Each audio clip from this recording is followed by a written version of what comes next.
आपका बंटी भाग 7। टूटते रिश्तों की गूंज। बंटी का स्कूल क्या खुला, उसका बचपन लौट आया। लंबी छुट्टियों के बाद पहले दिन स्कूल जाना कभी अच्छा नहीं लगता, पर आज लग रहा है अच्छा ही नहीं, खूब अच्छा लग रहा है। सवेरे उठा तो केवल हवा में ही ताजगी नहीं थी, उसका अपना मन जाने कैसी ताजगी से भरा भरा थिरक रहा था। मम्मी, मेरे मोजे कहाँ हैं? लो, दूध ला कर रख दिया। पहले कपड़े तो पहन लूं, देर नहीं हो जाएगी। बैग तो ले जाना ही है, किताबें जो मिलेंगी। के शोर से तीनों कमरे गूंज रहे हैं। बहुत दिनों से जो बच्चा घर से गायब था, जैसे आज अचानक लौट आया हो। जल्दी जल्दी तैयार होकर उसने बस्ता उठाया। बस्ता भी क्या, एक कॉपी पेंसिल डाल ली। कौन आज पढ़ाई होने वाली है? बस के लिए सड़क पार करके वह कॉलेज के फाटक पर खड़ा हो गया। मम्मी उसे घर से मम्मी उसे घर के फाटक तक छोड़कर वापस लौट रही हैं। बरामदे की सीढ़ियां चढ़कर मम्मी अंदर गुम हो गईं, तो सामने केवल घर रह गया। छोटा सा बंगलानुमा घर, जो उसका अपना घर है, जो उसे बहुत अच्छा लगता है। और एकाएक ही ख्याल आया, इसी घर में पता नहीं क्या कुछ घट गया है इन छुट्टियों में। उसने जल्दी से नजरें हटा लीं, तभी दूर से धूल उड़ाती हुई बस आती दिखाई दी। बंटी ने खट से बस्ता उठाया और बस के रुकते ही लपक कर उसमें चढ़ गया। दौड़ता हुआ टीटू चला आ रहा है, लेट लतीफ। बंटी, इधर आ जा, यहाँ जगह है। जगह बहुत सारी थी, पर कैलाश ने एक ओर सरक कर उसके लिए खास जगह बनाई। बंटी यार, इधर इधर आकर बैठ। विभू उसे अपनी ओर खींच रहा है। बंटी अपने को बड़ा महत्वपूर्ण महसूस करने लगा, और बैठते ही उसका अपना चेहरा बच्चों के परिचित उत्फुल्ल चेहरों के बीच मिल गया। बस चली तो सबके बीच हंसते बतियाते उसे ऐसा लगा जैसे सारे दिन खूब सारी पढ़ाई करके घर की ओर लौट रहा हो। तभी ख्याल आया, धत, वह तो स्कूल जा रहा है। बस जैसे बस जैसे भाजी मार्केट। बातें बातें, कौन कहाँ कहाँ गया, किसने क्या क्या देखा, छुट्टियों में कैसे कैसे मौज उड़ाई। अनंत विषय थे, और सबके पास कहने के लिए कुछ ना कुछ था। बंटी क्या कहे? वह खिड़की से बाहर देखने लगा। शायद कोई उससे भी पूछ रहा है। कुछ नहीं कहना उसे। मेरे मामा आए थे, एक साइकिल दिला गए, 2 पहिए वाली। हम तो दिल्ली में कुतुब मीनार देख कर आए। तब न चाहते हुए भी मन में कहीं पापा, पापा का मैकेनो, कलकत्ता, कलकत्ते का काल्पनिक चित्र उभर ही आए। क्यों रे बंटी, तू कहीं नहीं गया इस बार? पिछली बार तो मसूरी घूम कर आया था। नहीं, बंटी ने धीरे से कहा, सारी छुट्टियां रही, यहीं रहा। हाँ। मम्मी ने खस के पर्दे लगा लगा कर सारा घर खूब ठंडा कर दिया था, मसूरी से भी ज्यादा। बस फिर क्या था? और खस के उन पर्दों की ठंडक, जिसने शरीर से ज्यादा मन को ठंडा कर रखा था, फिर मन में उतर आई। बंटी फिर बाहर देखने लगा, पर बाहर सड़कों पर चलते हुए लोगों के बीच कभी वकील चाचा दिखाई देते, तो कभी मम्मी का उदास चेहरा, कभी पापा दिखाई देते, तो कभी भन्नाती हुई फूफी। कितनी बातें हैं उसके पास भी कहने के लिए, पर क्या वह कहीं कही जा सकती हैं? मान लो वह किसी को बता भी दे, तो कोई समझ सकता है? एकदम बड़ी बात है। यह तो वह है जो एकाएक समझदार बन गया। ये वीबू, कैलाश, दीपक, टॉमी, कोई समझ तो ले देखें। पर अपनी इस समझदारी पर उसका अपना ही मन जाने कैसा भारी भारी हो रहा है। बस जब स्कूल के फाटक पर आकर रुकी, तो एक दूसरे को ठेलते ढकेलते बच्चे नीचे उतरने लगे। नीचे खड़े सर बोले, धीरे बच्चों, धीरे। तुम तो बिल्कुल पिंजरे से में से छूटे जानवरों की तरह। तो बंटी को लगा जैसे वह सचमुच ही किसी पिंजरे में से निकल कर आया हो। बहुत दिनों बाद सामने स्कूल का लंबा चौड़ा मैदान दिखाई दिया, तो हिरन की तरह चौकड़ी भरता हुआ दौड़ा गया। गर्मियों का सूखा रेतीला मैदान इस समय हरी हरी घास के कारण बड़ा नरम और मुलायम हो रहा है, जैसे एकदम नया हो गया हो। नई क्लास, नई किताबें, नई कॉपियां, नए नए सर, इतने सारे नयों के बीच बंटी जैसे कहीं से नया हो आया, नया और प्रसन्न। हर किसी के पास दोस्तों को दिखाने के लिए नई नई चीजें हैं। जैसे ही घंटा बजता और नए सर आते, उसके बीच में खटाखट चीजें निकल आती। प्लास्टिक के पजल्स, तस्वीरों वाली डायरी, तीनों रंग की डॉट पेंसिल, और जरा दिखा तो यार, बस 1 मिनट के लिए का शोर यहाँ से वहां तक तैर जाता। मेरे पास बहुत बड़ा वाला मैकेनो है, इतना बड़ा कि स्कूल तो आ ही नहीं सकता, कलकत्ते से आया है। कोई भी घर आए तो वह दिखा सकता है। एक क्षण को उंगलियां एक दूसरे पर चढ़ी, और फिर झट से ही हट भी गईं। हाँ, कुछ नहीं होता, कोई पाप बाप नहीं लगता। कोई उसके घर आएगा तो वह जरूर बताएगा मैकेनो। सब लोग अपनी चीजों को दिखा दिखा कर कैसे इतरा रहे हैं, सान लगा रहे हैं, और वह बात भी ना करे। विभू, तू शाम को आ जा अपने भैया के साथ, बहुत चीजें बनती हैं उसकी, पुल, सिग्नल, पंचक्की, क्रेन। ख्याल आया, उसने भी तो अभी तक सब कुछ बनाकर नहीं देखा। विभू आ जाए तो फिर दोनों मिलकर बनाएंगे, और विभू नहीं भी आया तो वह खुद बनाएगा। यह भी कोई बात हुई भला। स्कूल की बातों से भरा भरा बंटी घर लौटा। खाली बस्ता भी नई नई किताबों से भर गया था। मम्मी अभी कॉलेज में है, उसके आने के 1 घंटे बाद घर आती हैं। बंटी दौड़कर फूफी को ही पकड़ लाया। अच्छा, एक बार इस बस्ते को उठाकर तो देखो, क्या है बस्ते में। उठाकर तो देखो, एकदम ललकारते हुए बंटी ने कहा। फूफी ने बस्ता उठाया। एलो, इतना भारी बस्ता, ये अब तुम इतना बोझा ढो ढो कर ले जाया करोगे, तुमसे ज्यादा वजन तो तुम्हारे बस्ते में ही है। बंटी के चेहरे पर संतोष और गर्व भरी मुस्कान फैल गई। चलो हटो।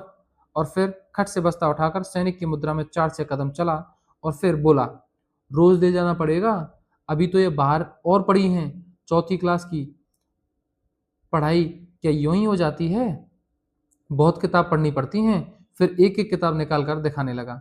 यह हिस्ट्री की है, कब कौन सा राजा हुआ, किसने कितनी लड़ाइयाँ लड़ी, सब पढ़ना पड़ेगा, समझी। और हिस्ट्री के राजा कहानियों के राजा नहीं होते हैं झूठे मोटे वाले, एकदम सच्ची मुच्ची के। राजा भी सच, लड़ाइयाँ भी सच। और ये ज्योग्राफी है, ये जनरल साइंस, ये एटलस है। हिंदुस्तान का नक्शा पहचान सकती हो? लो, अपने देश को भी नहीं पहचानती? देखो, ये सारी दुनिया का नक्शा है, इसमें जो ये जरा सा दिख रहा है, ये हिंदुस्तान है। इसी हिंदुस्तान में अपना शहर है, और फिर उस शहर में अपना घर है, और फिर उस घर में अपनी रसोई है, और फिर उस रसोई में एक फूफी है। हा हा हा हा। बंटी जोर जोर से हंसने लगा। बंटी को यूं हंसते देख फूफी एकटक उसका चेहरा देखने लगी, कुछ इस भाव से जैसे बहुत दिनों बाद बंटी को देख रही हो। फिर गदगद स्वर में बोली, हाँ भैया, मेरी तो रसोई ही मेरा देश है, और देश दूस मैं नहीं जानती। हुए होंगे राजा महाराजा, मेरा तो बंटी भैया ही राजा है, बुद्धू कहीं की। देख, यह डिक्शनरी है, शब्द अर्थ समझती है?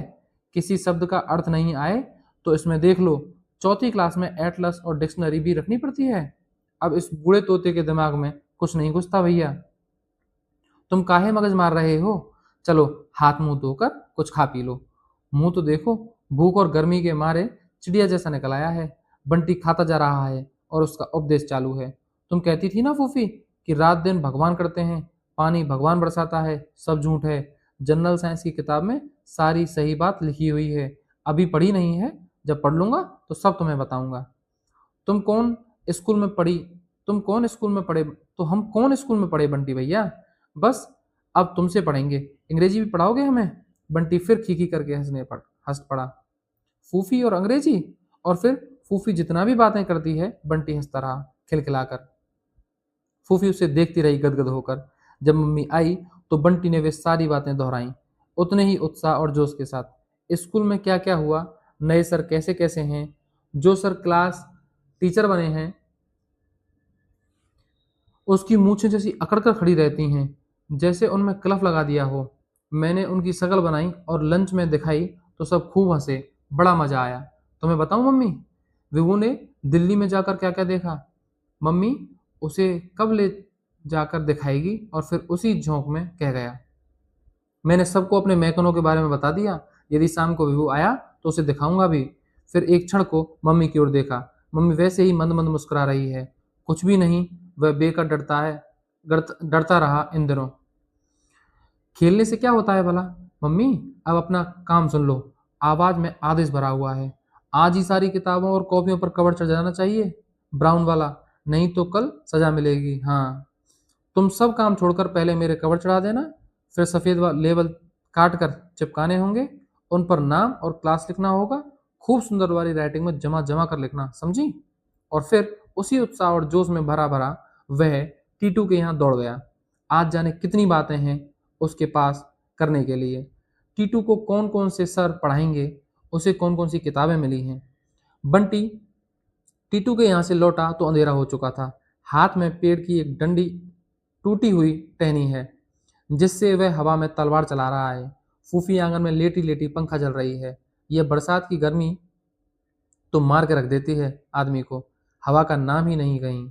एक बार जोर से बरसे तो बरसो राम धड़ाके से फूफी मर गई फाके से। हाँ, अब तो हमें मारोगे ही तो। मम्मी, बिना कुछ भी सुने बोले बंटी अपनी ही धुन में भीतर आया तो देखा मेज पर सारी कॉपी किताबें ज्यों की त्यों पड़ी हैं, बिना कवर के। खाली बस्ता मेज के नीचे पड़ा है। मम्मी, बंटी लॉन की ओर दौड़ पड़ा। लॉन में मम्मी डॉक्टर साहब के साथ बैठी हैं। बीच की मेज पर चाय के खाली बर्तन रखे हैं। दंदनाता हुआ बंटी आया। मेरे कवर नहीं चढ़ाए मम्मी? बंटी, नमस्ते करो डॉक्टर साहब को। मम्मी ने उसकी बात का जवाब न देकर अपनी बात कही तो बंटी बन्ना गया। दोनों हाथ कुछ इस तरह जोड़े मानो कह रहा हो, जान बख्शो। तुमने मेरे कवर क्यों नहीं चढ़ाए? कल सजा नहीं मिलेगी मुझे? अरे बंटी, बड़े नाराज हो रहे हो बेटे, क्या बात है? हाँ, हो रहे हैं नाराज। आपका क्या जाता है? जब देखो तब आकर बैठ जाएंगे या मम्मी को ले जाएंगे। बड़ी अपनी मोटर की सान लगाते हैं। अब आकर बैठ गए तो मम्मी कवर नहीं चढ़ा सकी ना।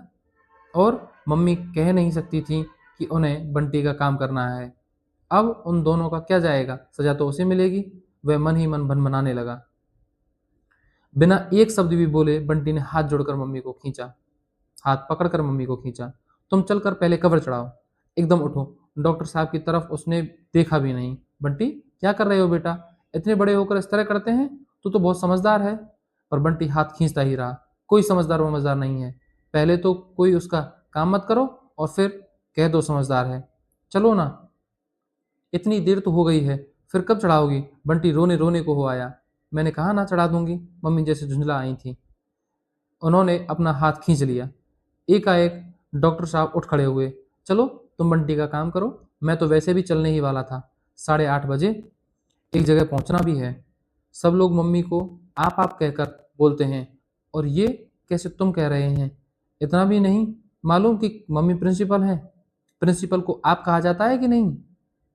मम्मी ने एक दो बार ठहरने का आग्रह किया, पर वे चल पड़े। मम्मी उन्हें छोड़ने के लिए मोटर तक गई। बंटी जानता है कि मम्मी आते ही उसे डांटेंगी। ऐसे बोलते हो, ऐसे करते हो, तमीज कब आएगी? वह आजकल कुछ कहता नहीं तो मम्मी ने उसकी बात सुनना ही छोड़ दिया है। न कभी साथ लेकर जाती हैं, न कहानी सुनाती हैं, पहले की तरह उसके साथ खेलती भी नहीं है। पर ये सारे के सारे तर्क मिलकर भी उसके अपने ही मन में अभी की हुई बदतमीजी को कम नहीं कर पा रहे थे। जैसे ही मम्मी लौट कर आई, बंटी ने रोना शुरू कर दिया, जोर जोर से। इतनी देर तो हो गई है, अब कब चढ़ेंगे कबर? दोषी मम्मी को ही बना कर रखना है।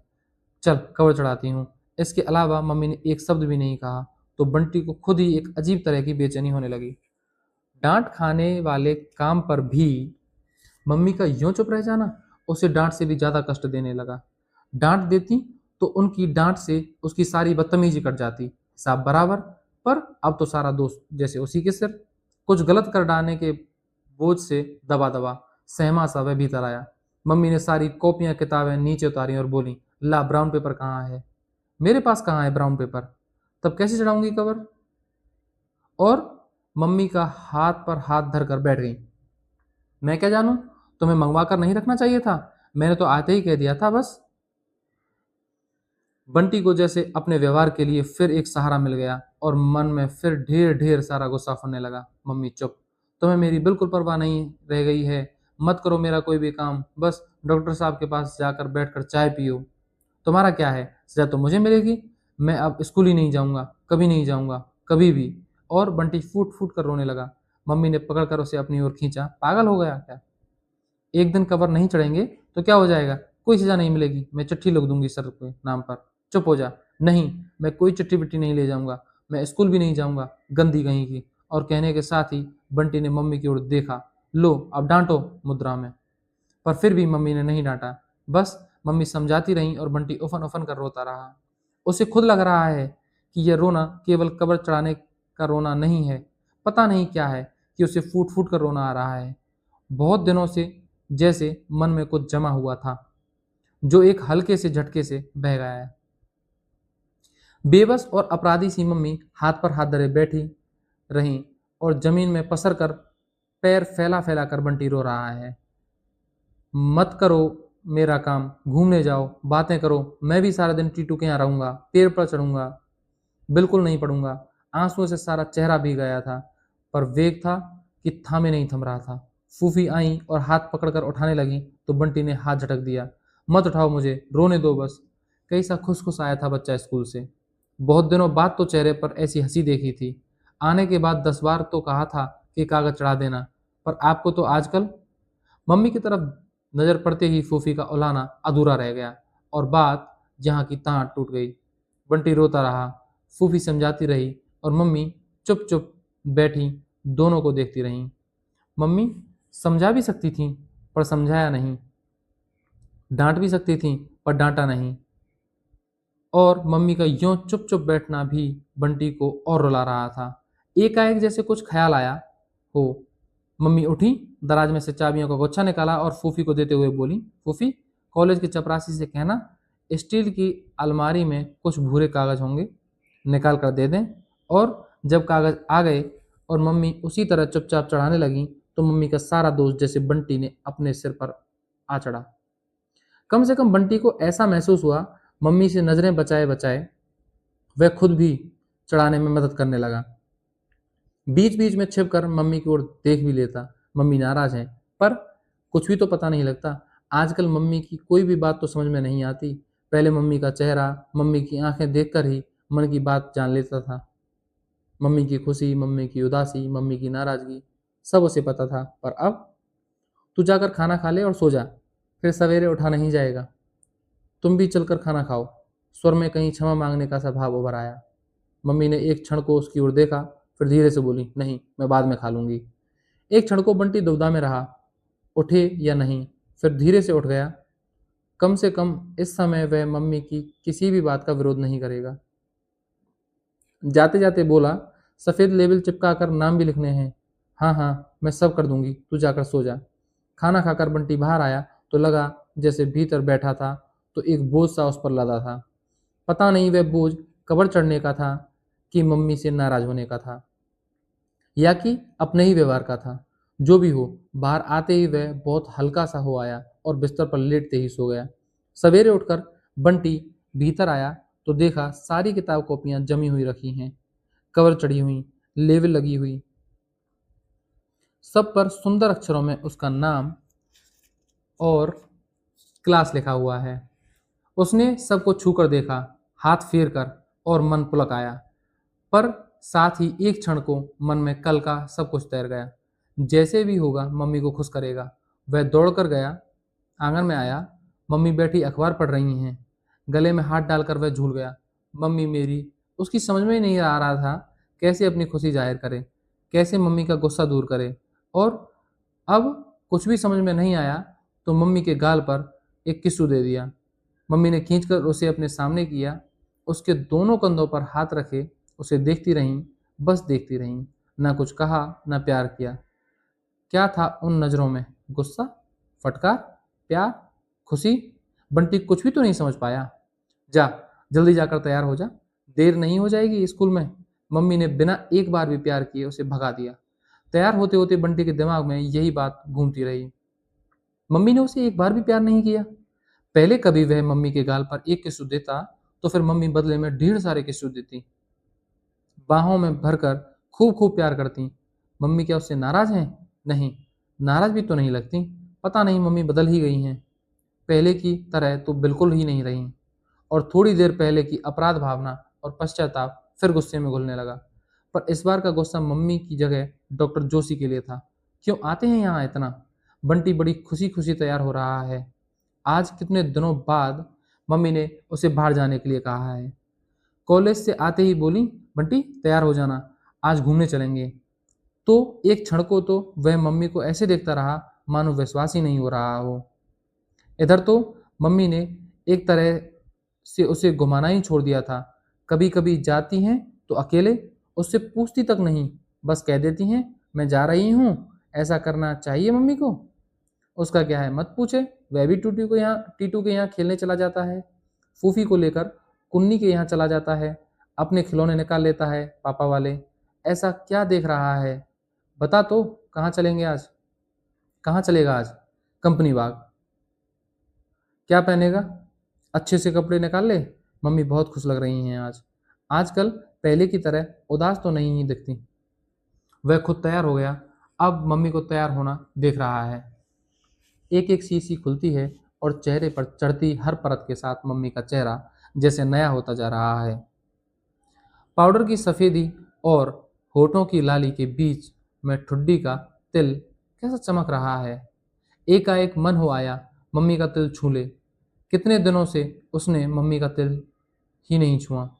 सजती हुई मम्मी उसे सुंदर लग रही है, पर हिम्मत नहीं हो रही कि पास जाए। पता नहीं आजकल उसके और मम्मी के बीच कुछ हो गया है। आजकल वह मम्मी के साथ आज मम्मी के साथ वह खूब घूमेगा, खूब खेलेगा, मम्मी को खूब हंसाएगा भी। फिर रात में बिना कहे ही मम्मी के पलंग में घुस जाएगा और उनके तिल पर हाथ फेर कर कहानी सुनेगा। बस एक भी बहाना नहीं सुनेगा। मम्मी ने अलमारी खोलकर एक डिब्बा निकाला और उसमें से बैंगनी रंग की साड़ी निकालकर पहनने लगी। सुंदर और एकदम नई। यह कौन सी साड़ी है मम्मी? मम्मी की एक एक चीज से वह परिचित है एक नई है। कब लाई? मुझे नहीं बताई? शिकायत के स्वर में बंटी ने कहा। मम्मी का साड़ी बांधता हाथ रुक गया। कुछ क्षण को उनकी नजरें बंटी के चेहरे पर टिक गईं। मम्मी कभी कभी उसकी तरफ इस तरह देखती हैं, लगता है मानो उसको नहीं देख रही, उसके चेहरे में कुछ और देख रही हों। फिर हंसकर बोली, मैं जो कुछ करूं तुझे बताना जरूरी है? तू तो अभी से अपने। और वे फिर साड़ी बांधने लगी। मत बताओ, मेरा क्या है? मैं भी कोई चीज़ लाऊंगा तो नहीं बताऊंगा, कुछ भी करूंगा तो नहीं बताऊंगा। नहीं बताना कोई अच्छी बात है? तभी बाहर गाड़ी का हॉर्न भी सुनाई दिया। लो, ये डॉक्टर साहब आ गए। तो अब मम्मी जाएंगी भी नहीं? मना तो करें अब वह भी। चल तू जाकर बैठ, मैं अभी आई। हम क्या डॉक्टर साहब के साथ जाएंगे? बंटी का सारा उत्साह ही जैसे मर गया। और क्या, उनकी गाड़ी में ही तो चलना है। मम्मी ने जल्दी जल्दी दरवाजे और अलमारी बंद की। एक क्षण को बंटी का मन हुआ कि मना कर दे, पर गाड़ी में घूमने का लालच भी कम नहीं था। डॉक्टर साहब ने अपनी बगल वाली सीट का फाटक खोला तो मम्मी ने भीतर बैठते हुए कहा, तू पीछे बैठ जा। इसे भी आगे ही ले लो, दोनों बैठ सकोगे। पर मम्मी ने पीछे का फाटक खोलकर कहा, नहीं, ये पीछे बैठ जाएगा आराम से, आगे मेरी साड़ी मुड़ जाएगी। बिना एक भी शब्द बोले अपमानित सा बंटी चुपचाप पीछे बैठ गया। उसका क्या है, आगे बैठाओ पीछे बैठाओ या घर ही छोड़ जाओ। नई साड़ी पहनकर कैसा इतरा रही हैं मम्मी। अब तो दोनों बैठ गए। ये डॉक्टर साहब गाड़ी क्यों नहीं स्टार्ट कर रहे हैं? एक टक मम्मी क्यों ही देख रहे हैं, जैसे कभी देखा ही ना हो। चलिए ना। बंटी से और ज्यादा देर तक चुप नहीं रहा गया। अच्छा बंटी बेटे, आज का प्रोग्राम सिर्फ तुम्हारे लिए है। बोलो तो कहाँ चलना पसंद करोगे? डॉक्टर साहब का यूं पूछना बंटी को अच्छा लगा। कंपनी बाग की फरमाइश की है बंटी ने। पहले बच्चों को ले लीजिए, फिर वहां चलते हैं। मम्मी के कहते ही डॉक्टर साहब ने ओके कहा और कार चला दी। बंटी मन ही मन जैसे भुन गया। धत तेरी की, यह भी कोई घूमना हुआ। मम्मी खुद तो अकेले अकेले घूमती हैं डॉक्टर साहब के साथ, पर आज उसे घुमाने की बात कही तो सबको बटोर लो। फिर क्यों झूठ मूठ कहती हैं कि चल तुझे घुमा लाते हैं? यूं कहो ना, सबको घुमाना है। कौन से बच्चे हैं? और मन में पापा के साथ घूमने वाले दिन तैर गया। बिल्कुल अकेले। बंटी बेटा, आज तुम्हें अपने बच्चों से मिलाएंगे। हमारे यहाँ एक दीदी है, जोत दीदी। एक छोटा भैया है, अमी। दीदी बहुत सीधी और समझदार हैं, और अमित बहुत शैतान, एकदम पाजी। शैतानी करे तो तुम कान खींच देना उसके। मम्मी हंस क्यों रही हैं? यह भी कोई हंसने की बात है? कोई चुटकुला सुनाया है डॉक्टर साहब ने? गाड़ी जब कोठी के सामने रुकी तो बंटी ने उड़ती सी नजर डाली। खूब बड़ी है कोठी, पर बगीचा नदारद। बस सामने अहाता सा, न घास न पौधे। डॉक्टर साहब उतरकर भीतर चले गए तो मम्मी ने बताया, यही है डॉक्टर साहब की कोठी। और फिर उसका चेहरा देखने लगी। दरवाजे में घुसते ही बाईं ओर एक छोटा सा मकान जैसा बना है, जिस पर बड़ा सा बोर्ड लगा है। हर जगह दिखाई देने वाला बोर्ड, लाल तिकोन। 2 या 3 बच्चे बस। यह क्या है मम्मी? डॉक्टर साहब की डिस्पेंसरी। सवेरे डॉक्टर साहब यहाँ बीमारों को देखते हैं। आंटी, हल्का नीला क्रॉक पहने एक लड़की दौड़ती चली आ रही है। आंटी, हल्का नीला फ्रॉक पहने एक लड़की दौड़ती चली आ रही है, और पीछे पीछे एक लड़का। दोनों के चेहरे पर खुशी जैसे छलकी पड़ रही है। तो मम्मी इन बच्चों को भी जानती है? बस वही नहीं जानता। देखो जोत, यह है बंटी, आज तुम लोगों की दोस्ती करवा देते हैं। फिर कभी तुम इसके पास आ जाना, कभी ये तुम्हारे पास आ जाएगा। जोत उसे देख रही है, पर वह जैसे अपने में ही सिमटता जा रहा है। मैं खिड़की के पास बैठूंगा, अमी ने आते ही घोषणा कर दी, और पीछे का फाटक खोलकर वह बड़े अधिकार भाव से भीतर बैठ गया।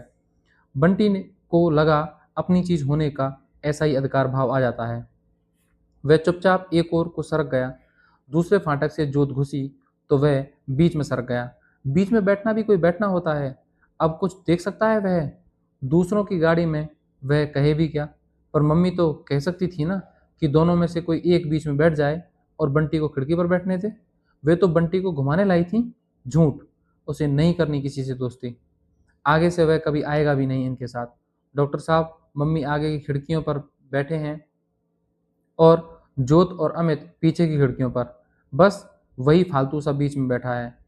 घास पर मम्मी और डॉक्टर साहब अपने अपने रूमाल बिछाकर बैठ गए। जाओ, खेलो अब तुम लोग, रेस लगाओ या कुछ और। अमी तो बिना किसी की राह देखे दौड़ गया। जोत इधर उधर देख रही है। वह नहीं खेलेगा, बस यहीं बैठा रहेगा। ये मम्मी इतना सटकर क्यों बैठी है डॉक्टर साहब से? ऐसे तो कभी मम्मी किसी के साथ नहीं बैठती। बंटी को बहुत अजीब लग रहा है। अजीब और बहुत खराब भी। वह दोनों के बीच घुसता हुआ बोला, मैं नहीं खेलूंगा मम्मी, मन नहीं हो रहा है। ले, यहाँ देखने आया है कि बैठने? यहाँ खेलने आया है कि बैठने, पागल कहीं का। चल दौड़ लगा। जोत, इसे ले जाओ तो अपने साथ। मम्मी ने इस तरह से उसे ठेल दिया। जोत उसका हाथ पकड़कर खींचने लगी तो मजबूरन उसे उठना पड़ा। पर बंटी न खेला न दौड़ा, बस मम्मी के इर्द गिर्द ही चक्कर काटता रहा। जरा सी दूर जाता भी तो मुड़कर मम्मी की ओर देखता रहा। मम्मी को इस तरह देखकर अजीब सी बेचैनी हो रही थी उसे। थोड़ी देर में वह फिर मम्मी की के पास आकर ही बैठ गया। It seems he husbands you too much, doctor ने कहा तो मम्मी हंसने लगी। हाँ, हस्बैंड की बात कर रहे हैं और मम्मी हंस रही हैं। पहले पापा की बात करने से कैसी उदास हो जाया करती थी। और ऐसे सबसे करनी चाहिए पापा की बात, ऐसे हंसना चाहिए। वह तो अपने दोस्तों के सामने भी कभी नहीं करता। जाने क्यों बंटी का मन गुस्से में सुलगने लगा। उसके बाद आइसक्रीम खाई, चाट खाई। मम्मी को डॉक्टर साहब हंस हंस कर बातें कर रहे हैं। अमी शोर मचाता रहा, अधिकारपूर्ण स्वर में फरमाइशें करता रहा। पापा ये लेंगे, वो लेंगे। जोत कभी मम्मी से बात करती, कभी डॉक्टर साहब से। बस केवल बंटी था जो चुपचाप था, सबसे अलग और सबसे अकेला। एक मम्मी ही तो उसकी थी, पर वे भी उन्हीं लोगों में जाकर मिल गईं। अगला पार्ट सुनने के लिए हमें फॉलो जरूर करें। धन्यवाद।